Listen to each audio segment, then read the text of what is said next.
These two yards can have the same plants, the same mulch, and the same amount of money in them. One looks finished, the other does not. The difference is the edge. A natural cut edge costs nothing beyond a spade you may already own. Basic plastic starts around 50 cents a foot in materials. Professionally installed concrete curbing can reach about $18 a foot. Those are very different products and not a like-for-like quote. But that huge spread is exactly why the cheapest option is not automatically the best value. I am comparing 5 edging methods on the 3 things that matter after the weekend project is over: upfront cost, installation effort, and how much maintenance or repair you are signing up for. By the end, you will know which one actually fits your yard. Method 1 is the spade-cut trench, sometimes called a natural or cut edge. If you already own a flat spade, the material cost is effectively zero. Mark the bed line first, then cut a clean wall on the lawn side and angle the bedside cut down to meet it, leaving a V-shaped trench. K-State Extension uses roughly 4 to 6 inches deep and wide as a general reference. That is a better target than a shallow cosmetic slice, because the trench has to interrupt grass growth and leave enough space to hold loose mulch. The result can look excellent. There's no visible strip competing with the plants, and the dark trench creates a strong shadow line that makes the bed look intentional. The trade-off is maintenance.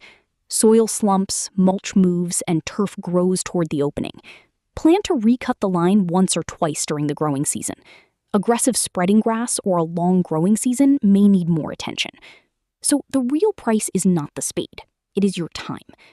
This is a strong option if you enjoy working outside, want to adjust the bed shape later, or need a professional-looking result with almost no cash outlay.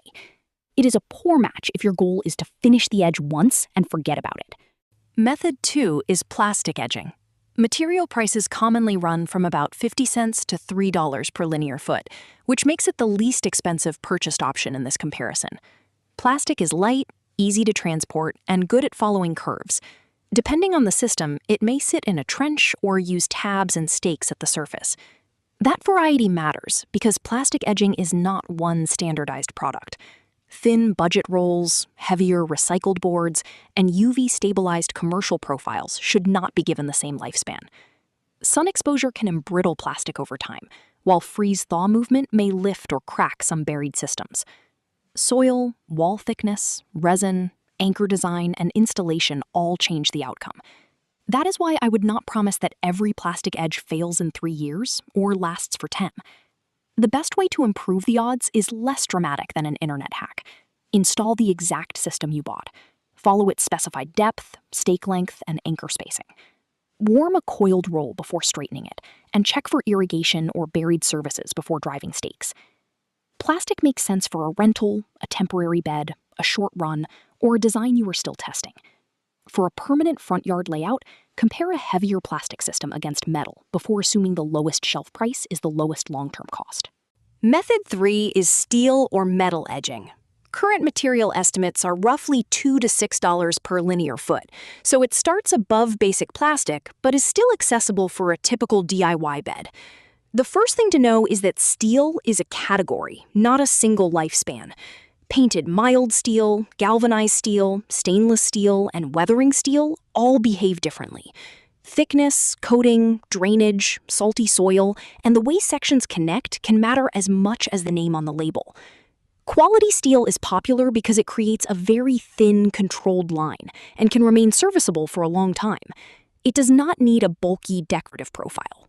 Once installed, the edge almost disappears, and the lawn, mulch, and planting become the feature. Here is a useful cost check. 100 feet of plastic at $1.50 per foot is $150 in material.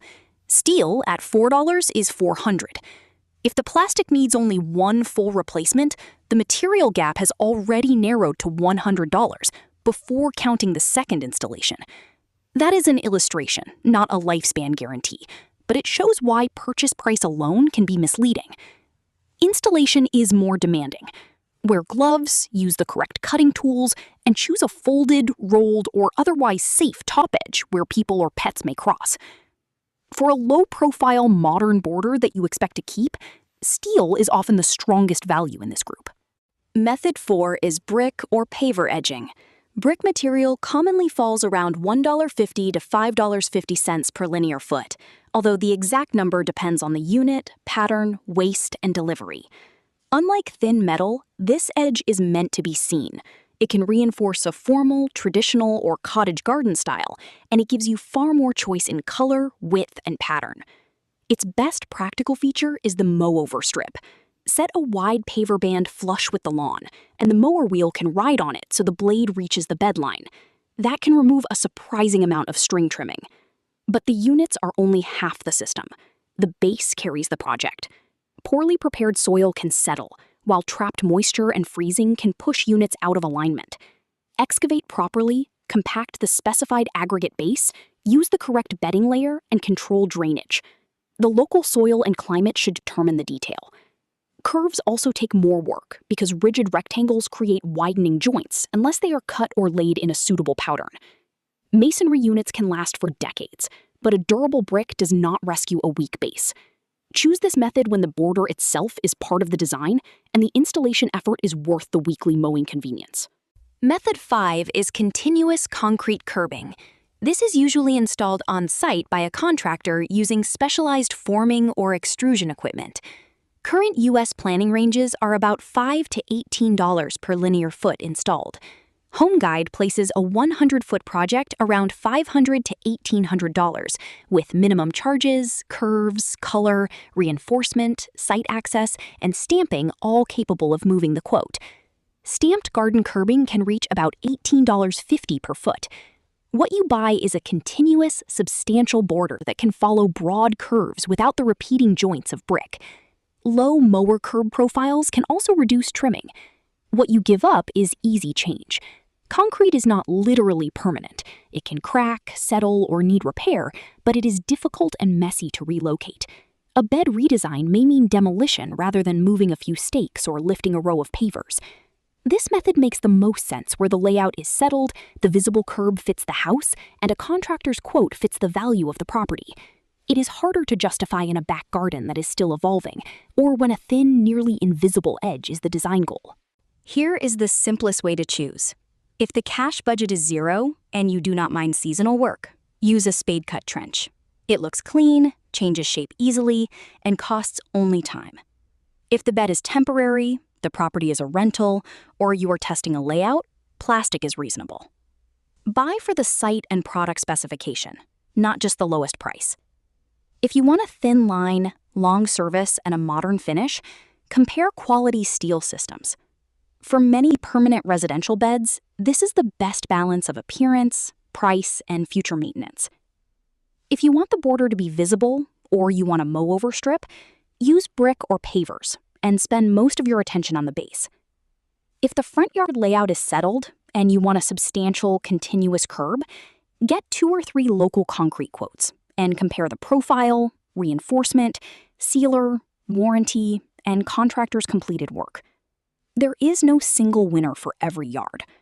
My default shortlist is a natural trench for the lowest cash cost, steel for a discrete long-term edge, and pavers when the border should become part of the architecture. 3 mistakes cause most of the avoidable disappointment. First, skipping base preparation under brick or pavers. The visible unit is not the foundation. Drainage, excavation, aggregate, and compaction determine whether the line stays level. Second, assuming one stake rule fits every product. Use the manufacturer's depth, spacing, connectors, and stake length.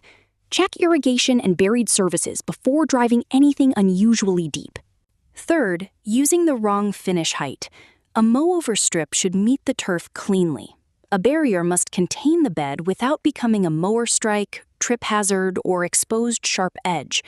The right edge does not have to be expensive. It has to suit the yard, the climate, and the amount of maintenance you will actually do. Next, I am breaking down landscape gravel, the useful types, real costs, and the base prep mistake that can waste the entire project. Subscribe if that would help with your yard.